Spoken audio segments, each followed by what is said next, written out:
Today on Let's Talk About It, we are going to have a hypothetical question of if we were to get thrown in jail, what could it possibly be for? And we will have Jake Metzgar and Khristain Delozier as our special guest of the day.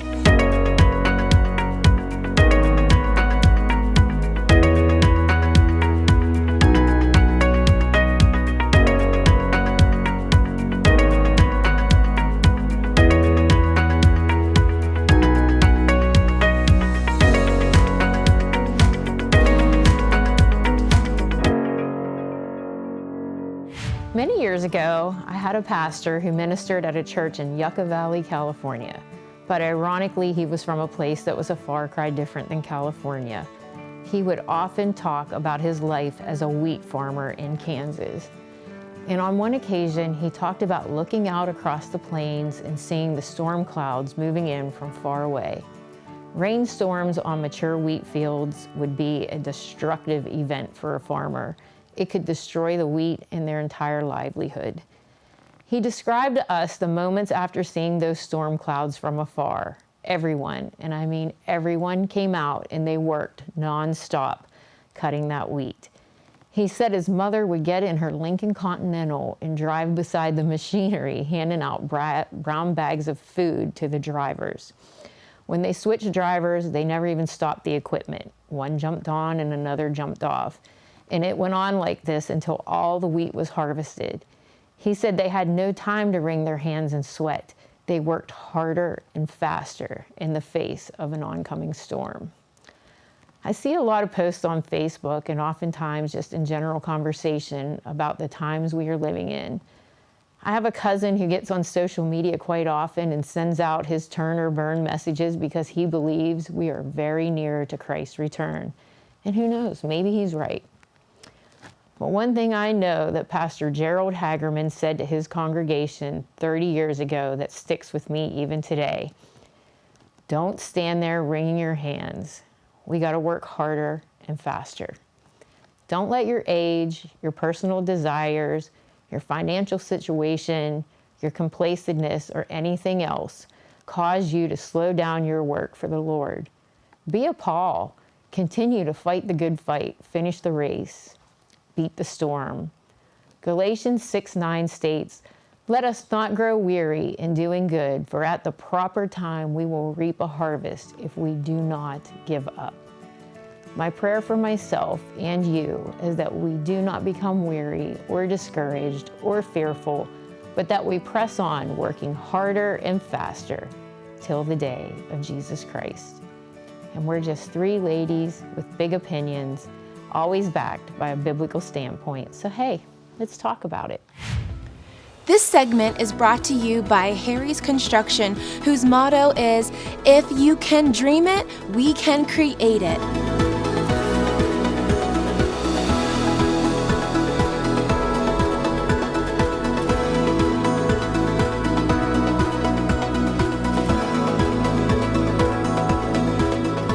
They are the kitchen and bath design experts, so call Harry's Construction for all your remodeling needs. Welcome back to Let's Talk About It. We have a really crazy question. I think it's hilarious personally, but it's about if we got put in jail. What could it possibly be for? So Kelly, I think you're going to be the craziest one, so I'm going to let you go first. When I thought of the question, I just had to laugh. What would you end up in jail for? Well, probably many things I could end up in jail for, but most of them would probably have to be because I was fighting with someone that got on my nerves. Whether it be at McDonald's, because probably almost happened, at a sporting event, probably almost happened, out in public. Pretty much, if people are involved, there's a chance that I could go to jail. So what you're saying is you're confrontational. Yes. Yes. For sure, like, don't get on my nerves. Like, don't push my buttons. I've tried to be better, and it's like, man, I get tested, and it just doesn't even work out, and I've tried. Man, the people at McDonald's, for sure. The McDonald's people, they're going to send me to jail. Oh, my gosh.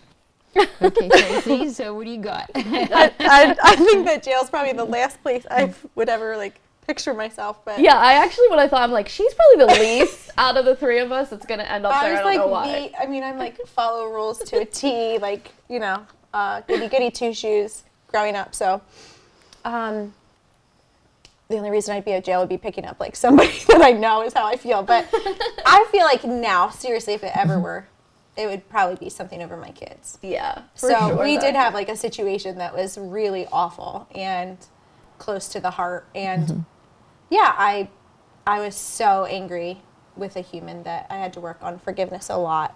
I did work on it, so I didn't end up anywhere. But I think like, yeah, endangering my children is where I was like, okay, that would really send me through. If I found out someone actually like physically hurt my child, abused them in any way, I'm probably going to jail. Yeah. That's for sure. And we all say that one. Like, every dad says that. I know. This one's going to crack you up. If I get put in jail, it's going to be for tax evasion. What? I hate paying taxes. And since our kids are grown and out the door, we have to pay so much taxes. And I'm sitting there doing our taxes. Don't say, can you think of anything else that we can? I'm like, not without going to jail. There's nothing else that I can do to make this any better. And so, and who would go with me? John would be going down with me. I'd be, tax evasion. Yeah, Troy would not be the one to be going down with me. Some people that I wrote, and some of them you might not even know who they are, but I've mentioned Patty Bracken on here before. I could see us being out at a restaurant. She gets so wiry out at restaurants where she'll start spitting the straw papers and things. And I'm like, yeah, we're probably going to go to jail together. So her or Sarah Epple is a friend of mine that I could see going to jail with, or Krista Knapp. Those are the three that came to me like, if we're together, I could see it happening. Like, they're going to be the ones that are riding along with me because, and I totally could see it happening. I just am dying, like, picturing you. No, I probably would be scared if it happened. Like, I don't know. Maybe not, because, like, I remember times, like, when I was a teenager, I got pulled over for speeding, and I yelled at the cop. I was like, I was not speeding. How could I even speed in this area? Like, what are you thinking? Like, I wasn't. And so I was, like, defending myself. Like, that's a lie. And so then I would just get mad about it. Oh, my gosh. And it escalated. Or one time I ran a red light, and I knew that I did, and he pulled me over. I didn't know there was a cop there. And I'm like, first of all, if I knew a cop was there, but I ran it because we felt in danger. Me and my friend literally felt we were being followed by someone. And we felt very scared. So she's like, just go. And so I did. And then he pulled, and I was like, listen, we're in danger here. We're 20 years old, and there's someone following us, and I'm sorry, but get over it. And so, like, that's like, I immediately get like fiery. Yes. Woo. Like, it's hard for me not to get fiery. I'm a law abider. Truly I am. But I could see me going down for tax evasion. But if and this is hypothetical, everybody, give to Caesar what is Caesar's, I know. But I also thought that I could see me going to jail, like going to a foreign prison because for doing ministry work. I could see me doing that. I did think that also. I could see me getting arrested. I would hope that I would stand up for my faith, even if it meant prison. I did think of that, and that would be that one would be more likely than tax evasion. That's just me being funny, but because it could come to that. Like right now, we have such freedoms, but we do. Would we stand up and be willing to face prison time or whatever for Christ? Because they did in the Bible, to the death. Yeah, to the death. Yeah, so that's for sure possibility as time goes on. Yeah. That was one of the more serious thoughts that I had. But absolutely. And I think we all get to that place where if somebody, like little Noe, like if somebody hurt Noah, that might be. Yeah, you're taking them down. Yeah, that might be taking them down. Yeah. Turn something in you. Yeah, but you never know, like what flips the switch in people. Yeah. Like, did you ever see these things on TV that people do, and you look at them and you're like, they don't even look like they would do something like that. Right. Like what flips the switch, All I know is my switch is flipped quickly. I don't know what it's gonna be, but it's gonna be flipped quickly. Oh my gosh, that makes me laugh so much. I can't. I really don't. Yeah, I feel like the only thing would be like my children and just like someone hurting them. Yeah. Yeah. So would or- anybody bail you out? Oh yeah. I mean, I'm sure I could Sure. make a few phone calls. Yeah. I don't- Yeah. Yeah, I'm hoping my husband or my dad would. I think my sister, like, she's so the opposite of me that she would be there in a second. Like, even though she lives not near here, I feel like she would be like, absolutely not. Like, let's go. You know, getting me out of Yeah. something. She's got like that fighter. Like, she'll be like, we'll be in Philly, and she's like, oh, they will stop for me. You know, like, they Yeah. will stop. The car will stop. And I'm just like, okay, here we go. She's just more, like, a little more intense. Yeah. I get that. Yeah. But I often think of, like, just like protests. You know, people go to jail. So maybe if I were ever at, like, something that I was standing for my faith, I could see, like, and someone arresting me. It's like Sandra Bullock, what is that movie? Where she's, like, oh my gosh, Miss Congeniality? Sandra Bullock, and she's like protesting, and the bulldozer's like swinging in front of her, and she's just standing. Yeah, I think part 2. yeah, I think that, and I was like, oh, I guess if I were in a situation that I was so confident in that they were doing something wrong, and I was protesting, and someone put me to jail for that. Okay, Yeah. I could see myself. Totally, like, because there were times during COVID that there were things that I was going to stand firm on, and you were going to hear my voice on Yeah. it. And yeah, I didn't care whatever the consequences, you know. Yeah.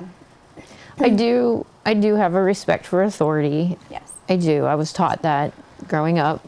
I do have a respect for authority, and if it was anything, it would be because I really feel confident that it would be something to do with me standing up for my faith. I really do.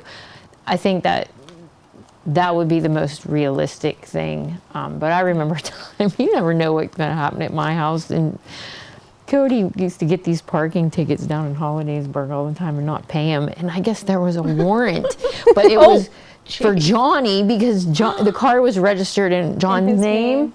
And the constable came to arrest John, to haul him in to the magistrate.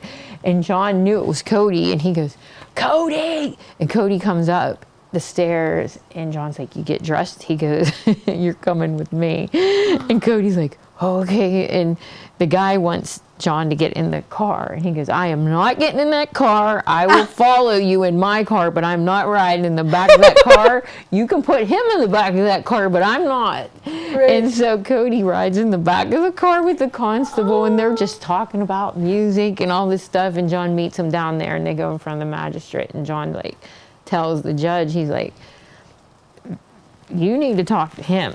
You need to work out a payment plan with him. And it was just the whole thing. What a like, teachable moment. it was just hilarious. I mean, we talk about it all the time. It's like when John tells the story, 'cause thank God I wasn't home that day, thank God. But when John tells the story, it's hysterical. So you just never know. You know what I mean? You never do know. And they come showing up and you didn't even do anything. I think the hardest thing for me is I often think I'm right. And so it's not that I don't respect the authority, but if I know that I know the reason behind it, or that I wasn't speeding, then it's really hard for me to back down. Like a righteous anger. Yeah. Yeah. No. Yeah. Yeah.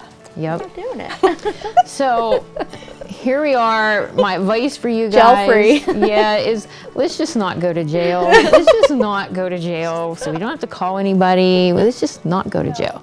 Let's just respect authority, keep it together, not go to jail. And when we come back, we will have our guest for the day.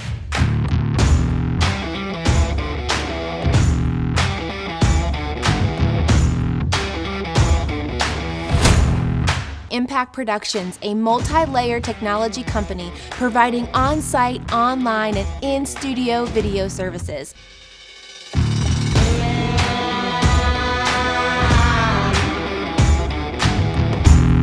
Contact Impact Productions to capture your story. Welcome back to Let's Talk About It. We have a couple gentlemen with us today, ladies, that's gonna talk about your favorite thing.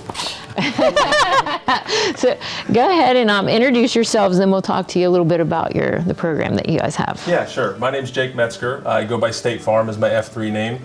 My wife and I live in Hollidaysburg. We have 2 dogs and a bunch of family in the area, and we're really happy to be here. We just moved here last year. Okay. So, yeah. My name's Khristain Delozier. My F3 name is Ryobi. I have 2 kids, a wife. My kids are 5 months old and 3 years old. And I lived here my whole life. So Yeah. there we go. Excited to hear about these names. Yeah. So I was intrigued because you guys run a boot camp. So tell us about that, because I see it on Facebook and it is brutal. I don't know why. Honestly, guys, I don't know why anybody would want to go. Maybe you'll inspire us for men. It is open to men of all fitness levels. So some of the stuff looks pretty tough, but everything can be scaled. So F3 is a nationwide boot camp. It started in Charlotte in 2011. Since then, it's grown to over 500 regions and 5,000 locations. So over 100,000 men have tried F3 across the country. So last year, we decided to launch a region here in central Pennsylvania. They've got some locations in Pittsburgh and some in Philly, but there was really none in the middle. So we started that in March of last year, and we've gotten some really good traction since then. That's awesome. You want to tell them what F3 stands for? I didn't even mention that. Yeah, so F3 stands for Fitness Fellowship Faith. And so we're just, again, a group of men that come together and we work out, fellowship with each other, and then at the end, we end with a circle of trust. Which is? So that's kind of where we go into, we talk about any, victories, wins we have, or, anything that's going on in our life that we need prayer for and stuff like that. And so we kind of go over that, and then whoever's leading the workout that day, they go into a prayer, and then we pray, and then we take a photo at the end. That is really cool. So good. So tell me about these nicknames. Yeah. Okay, so one of the things you get for free when you show up to an F3 boot camp is a special nickname. Sometimes they're creative and pithy. Sometimes we're tired and we don't have a lot of creativity. So his is really cool. So he does lawn care. He does the snow removal as his legacy business. And so we asked him what his favorite tool was. I think it was Makita or DeWalt, so we named him Ryobi. So you gotta like nudge him a little bit and do something different. Yeah. My name's Jake, and so all I got was State Farm. Jake was State Farm. Yeah. And sometimes the nicknames can be a little dicey, so I said I'll stick with State Farm. So Yeah. So, fun. I love it. how have you been able to use that or have you even so far been able to use that to spread the gospel or, Yeah, sure. So, and F3 is a national organization. The faith piece. It's not any specific denomination. Faith generally is kind of transmitted to mean believing in something bigger than yourself. We do have a lot of folks that identify as Christian. We have, some people that are, maybe just more, faith means a lot of different things to them. So when we bring that, the person leading the workout typically kind of leads in the way that they, what speaks to them. Okay. And so I will tell you the most impactful thing at Circle of Trust at the end, everybody's tired, they've spent themselves, and it's a moment of vulnerability to, again, talk about wins, talk about needs, share a little bit, and usually end up closing out in a word of prayer. So that kind of togetherness, that fellowship is something that's really missing, I think, in a lot of men's lives. And so that's been a really nice way to be able to lift folks up. I think it's a great way to get men together. yes.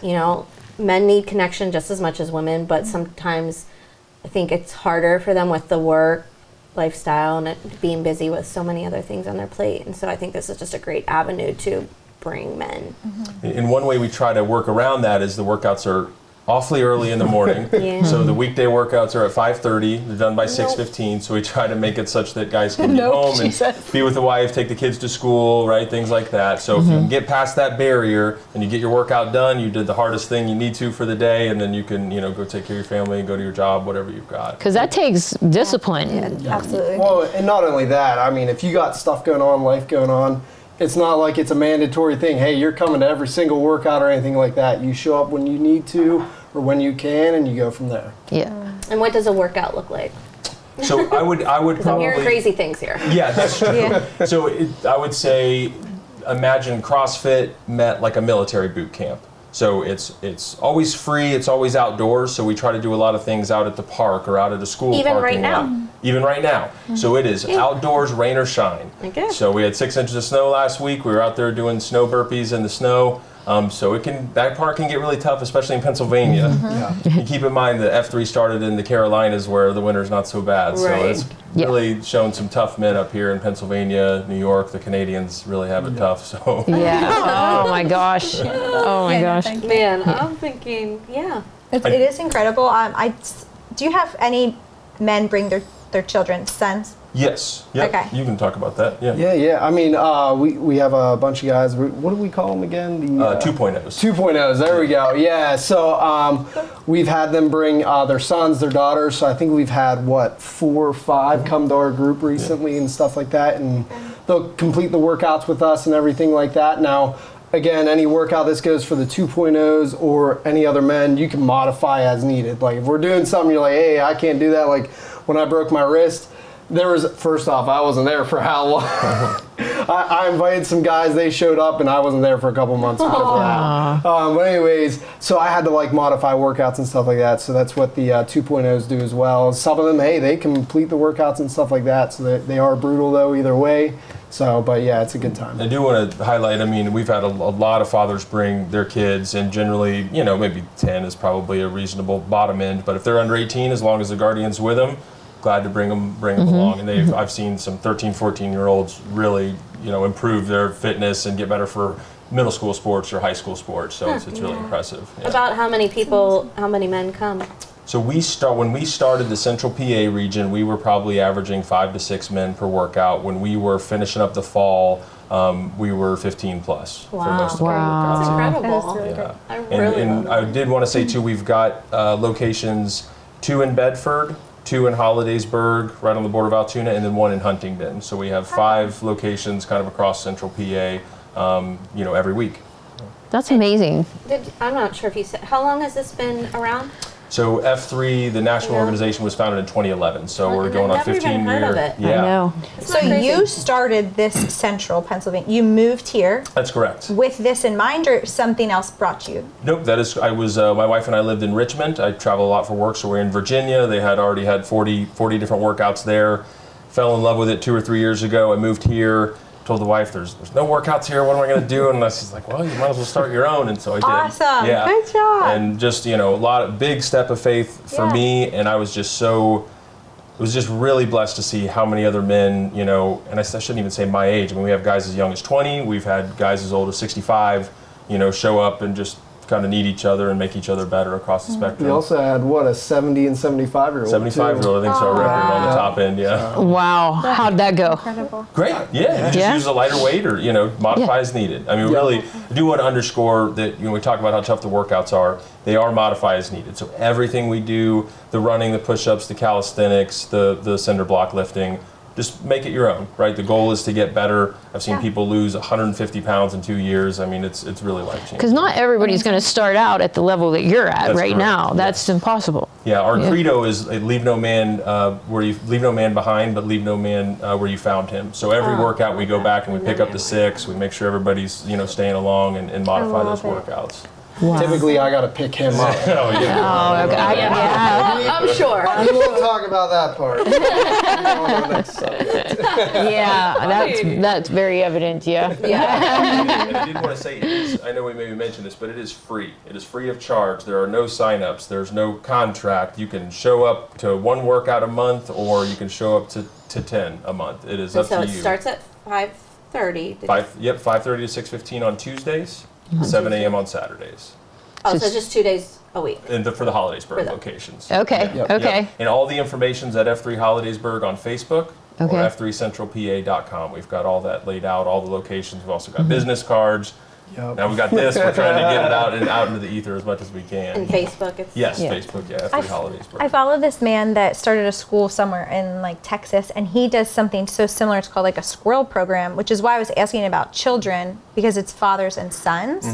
But I see that it's just so important, from what I read from him, just with the children, to get them involved with, it just does something not physically, but also emotionally connecting with, with your children as you work out. But so that's why I was asking about that, because I actually have a son. Not that I would come. Maybe my husband would. You got If you ever Yeah. get my husband there, I would be shocked. shocked. Please take a picture of see it or what a I can video. do. So I Yeah, and I love that it's like, don't be working out in the dark, right? Like you guys are going, Yes. like that's just And that's why we beautiful, choose parks amazing. and school parking lots where Yeah. it's well lit and Yeah. do the best we can anyway. Yeah, yeah. You're creative, and then are you the one that originates the workout? Like you So- create the workout. The other, like, kind of the last principle, so to speak, is it's peer-led in a rotating fashion. So Okay. every workout, whoever signs up on our little online Slack, they've got the workout. And so it rotates. He runs it, I runs it, Okay. new guy runs it, and it's super empowering from a leadership perspective to run a workout with 12 guys, Yeah. kind of off the cuff. So. I love it. Yeah. Great. So, I mean, I know that, we're into February, but it's never too late to start something new. And if you aspire to get back in shape and get out there and do some things, look up F3 Hollidaysburg, correct? You got it. On Facebook, and join Christian and Jake here, or what is it? Ryobi and State Farm. I love it. I know. When we come back, we will have your scripture of the day. Made by Vogel is a father and son business that produces high-quality handmade wooden products such as cutting boards, bowls, bottle stoppers, and more.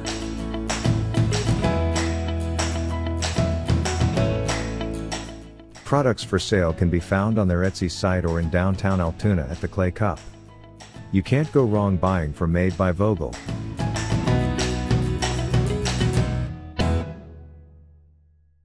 next time on Let's Talk About It, we will have Michelle Polizzo join us to share about the organization ELM, and then later we ladies will discuss what a day in our life looks like. So it's called ELM, which stands for Every Life Matters Pregnancy Support Center, and we're in Tyrone. We're on Logan Avenue in Tyrone. We are a nonprofit pro-life pregnancy center, and we love to show life to the moms who are scared and All that and more on Let's Talk About It. Job 13:15, though he slay me, I will hope in him. I've gone through the Bible in its entirety 3 times and just started the 4th. And I find it amazing that every year that I start over, the same verses seem to jump off the page at me. Their profoundness never fades. And this verse is one of them. I love that even though Job is in a place of intense sadness and suffering, he still believes in God's goodness and sovereignty. He still believes that no matter what this world has to offer, God is still the best thing out there. He puts faith in God over his own suffering, and although Job cries a lot, I find these words very powerful, and they are here to give us hope as well. And until next time, let's talk about it.